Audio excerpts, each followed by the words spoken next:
सबसे ज़्यादा कीमती पता है क्या है? वो है आपका टाइम, आपकी बातें। मतलब कि वो चीज़ जो एक दफ़ा चली जाए तो वापस नहीं आती, और टाइम आपका ऐसे ही है, एक दफ़ा चला जाए ना तो फिर वापस नहीं आता।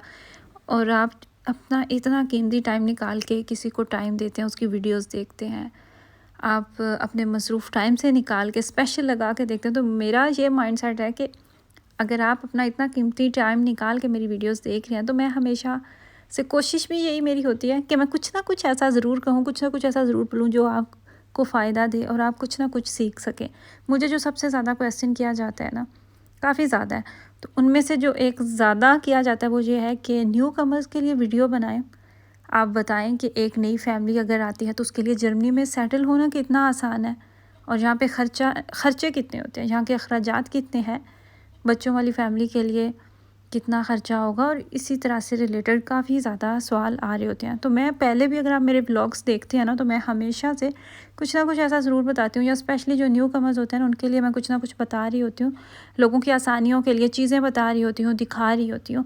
तो मैंने सोचा कि आज की वीडियो में ना मैं थोड़ा सा इस टॉपिक पर बात करती हूँ। हालाँकि ये टॉपिक मुझे पसंद भी बहुत है, और ऐसे टॉपिक्स पे आप घंटों बातें करना चाहें ना तो आप कर सकते हैं। क्योंकि मैं भी जब यहाँ पे शिफ्ट हुई थी ना, मैं भी नई ही शिफ्ट हुई थी, हम भी इटली से में रहते थे, इटली से फिर हम यहाँ पे शिफ्ट हुए, और जो जो चीज़ें मैंने फ़ेस की, जो देखा, तो मैं अपना एक्सपीरियंस भी ऑन एंड ऑफ आप लोगों के साथ शेयर कर रही होती हूँ। तो मैं बहुत ज़्यादा आप लोगों का टाइम नहीं लूँगी।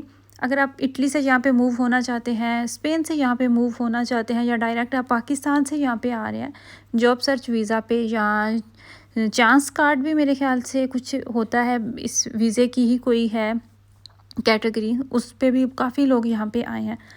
तो मैं सबसे पहले जो मेरी बात है ना, जो मैं आपको कहूँगी वो ये कि आपने घबराना नहीं। ये जोक नहीं मैं कह रही, मैं सच में आपको कह रही हूँ, जोक्स अपार्ट, कि वाकई ही आपने नहीं घबराना। अगर आपके बच्चे हैं ना, तो आपको ये थॉट्स आ रहे होते हैं कि वहाँ पे तालीमी निज़ाम कैसा होगा, वहाँ पे तालीमी सिस्टम कैसा है, बच्चे हमारे सरवाइव कर पाएंगे या नहीं कर पाएंगे, खाने, ये वो, मुझे इस तरह के बहुत ज़्यादा क्वेश्चंस आ रहे होते हैं। तो बच्चों की अगर स्कूलिंग पे बात की जाए ना, तो इस पे एक अलग से प्रॉपर वीडियो बन सकती है, ये एक बहुत अच्छा टॉपिक है।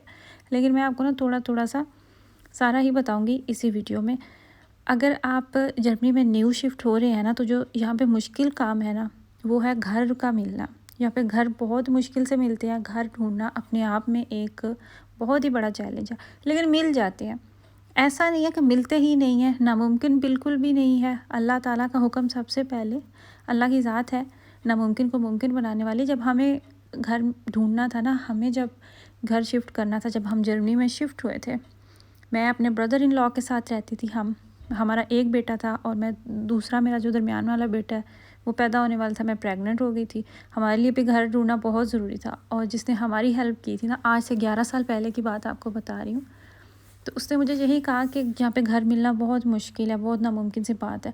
तो हमारी उसने हेल्प की, लेकिन अल्लाह ताला का हुक्म था, हमें 1 महीने के अंदर अंदर उनकी तरफ से कॉल आ गई और हमें घर मिल गया। सो अल्लाह की ज़ात पे सबसे पहले तो यकीन रखें। आने वाला टाइम मुश्किल ही लगता है, नामुमकिन भी लग रहा होता है। अगर एक शहर से ही दूसरे शहर में चेंज करना हो ना, तो इतना मुश्किल लगता है, फिर मुल्क किसी में जाना बड़ी हिम्मत और हौसले की बात होती है। तो घर आपको मिल जाए ना, तो आप समझें कि आपके 70% तक मसले ख़त्म हो चुके हैं, क्योंकि जॉब तो यहाँ पे आसानी से मिल ही जाती है। घरों के रेंट के बारे में बात की जाए ना, तो ये शहर पे भी डिपेंड करता है, आप किस इलाके में रहते हैं उस पर भी डिपेंड करता है। कुछ इलाके हैं जहाँ पे रेंट बहुत कोई ज़्यादा नहीं है, और कुछ इलाके हैं वहाँ पे आप एक कमरे का ही घर लेते हैं ना, तो 700-800 यूरो तो नहीं बल्कि 1000 तक आपको पे करना पड़ सकता है। तो एवरेज जो रेंट में आपको बताऊँ ना, 2 बच्चों की फैमिली है, उनका एक छोटा सा घर आप 70 क्वाड्राट मीटर तक मैं आपको बताऊँ तो वो 1000 के अराउंड आपको घर जो है ना वो मिल जाता है। फिर आप उसमें जितना गुड़ डालें उतना मीठा। इसके अलावा फिर अगर आपका 1 बच्चा है, या 4 बच्चे हैं, या 5, जितने भी बच्चे हैं, तो जर्मनी का ये रूल है कि हर अमीर गरीब, एक बेरोज़गार हो या चाहे डॉक्टर हो, तो गवर्नमेंट जो है ना वो सबको हकदार समझती है। किंडरगार्टन कहा जाता है इसको जर्मनी में। तो वो बच्चों का आपको मिलना शुरू हो जाता है, पर बच्चा 250 यूरो वो होता है, 250 हर महीने वो बच्चे का आ रहा होता है।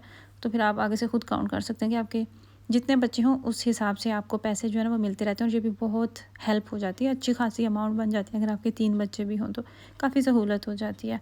इसके अलावा बच्चों की अगर स्कूलिंग की बात की जाए, यहाँ के स्कूल्स में कुछ हैं स्कूल ऐसे जहाँ पे हलाल खाना मिलता है, और उसकी भी वजह ये है कि कम्युनिटी पे डिपेंड करता है।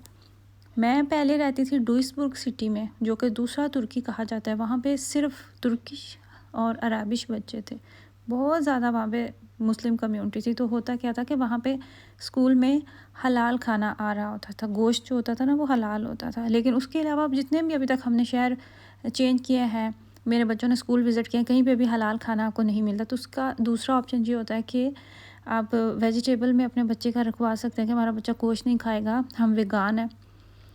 वो फिर फ्राइडे को फ़िश होती है, अमूमन तो यही दिन फिक्स होता है, चाहे हॉस्पिटल हो स्कूल्स हो। लेकिन गोश्त के अलावा भी बच्चे को वो इतना फूड दे देते हैं कि बच्चा आराम से गुजारा कर लेता है, सर्वाइव कर लेता है। बाकी यहाँ पे जगह जगह पे मसाजिद हैं, आप चाहें तो नकाब करें। कोरोना के बाद से ये भी काफ़ी सहूलत हो गई है कि मैंने अक्सर ख़वातीन आप देखी हैं वो नकाब करती हैं, मास्क लगाती हैं। हिजाब तो यहाँ पे बहुत नॉर्मल है। अगर आप बात करते हैं ना कपड़ों की, कि जो हम मुस्लिम ख़वातीन आसानी से कपड़े पहन लें, तो वो भी यहाँ पे आपको बहुत आसानी से मिल जाते हैं। अगर हम ग्रोसरी की बात करें ना, तो यहाँ पे बहुत सारे ऑप्शंस हैं। हमारे पास बहुत सारी मार्केट्स होती हैं, तो हर मार्केट में ना जो उनकी अपनी ब्रांड होती है, उनकी कीमतें उन्होंने सेम रखी होती हैं, आप चाहे किसी भी मार्केट में चले जाएँ। तो ग्रोसरी का अगर मैं आपको बताऊँ, ये आप पे भी डिपेंड करता है कि आप कितने फ़जूल खर्च हैं या आप कितना कम खर्चा करते हैं। तो एवरेज अगर मैं बताऊँ, आपके 2 से 3 बच्चे हैं और आप मियाँ बीवी हैं, तो 500 यूरो आप ग्रोसरी का रख लें। आपकी एवरेज मंथली 1000 के करीब आपका किराया हो सकता है। फिर प्लस बच्चों का किंडरगार्टन भी आ रहा होता है, तो कोई बहुत ज़्यादा मुश्किल नहीं होता। ऑफ कोर्स शुरू का टाइम मुश्किल होता है, वो सब करते हैं सर्वाइव, लेकिन वो ऐसा भी नहीं है कि आप सर्वाइव कर ही ना पाएँ। सो मैं आपको यही कहूँगी कि आपके बच्चों को चाहे लैंग्वेज नहीं आती या आप यहाँ के माहौल को लेके बिल्कुल भी परेशान ना हो, यहाँ पे पढ़ने वाले बच्चों का माशाल्लाह से बहुत ब्राइट फ्यूचर होता है। अगर जर्मनी जैसे मुल्क में आपको अपॉर्चुनिटी मिल रही है शिफ्ट होने की, तो आपकी सबसे पहली तो कामयाबी यही है। बाकी यहाँ की गवर्नमेंट भी आपको अच्छी खासी हेल्प करती है, आपको भूखा नहीं मरने देते, आपको सड़क पे नहीं आने देते।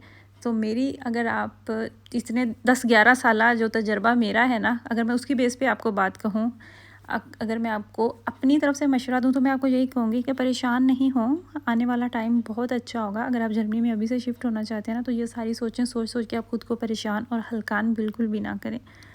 आज की वीडियो में हमने अपनी फ्रेंड की उम्रा से वापस आने की सेलिब्रेशन की। पहले हमने उसके घर में की, फिर हमने नाश्ता एक जगह पे प्लान किया, फिर हम एक कैफ़े में गए, वहाँ पे भी हमने केक कट किया और हल्ला गुल्ला किया। घर में सबके लिए मैं खाना बना के गई थी। अच्छा, ये वाला है मसाज पस्तोले, ये हमने मंगवाया और बच्चों और बड़ों की सबकी खेल बनी हुई। इसके साथ इसकी और भी एसेसरीज़ हैं जिस्म के हर पार्ट के लिए, अलहदा से उन्होंने टूल बनाया हुआ है। तो ये भी काम की चीज़ है। 30 यूरो का हमें मिला था, 40 यूरो इसकी प्राइस थी। आई होप कि आपको वीडियो अच्छी लगी हो, दुआओं में याद रखिएगा।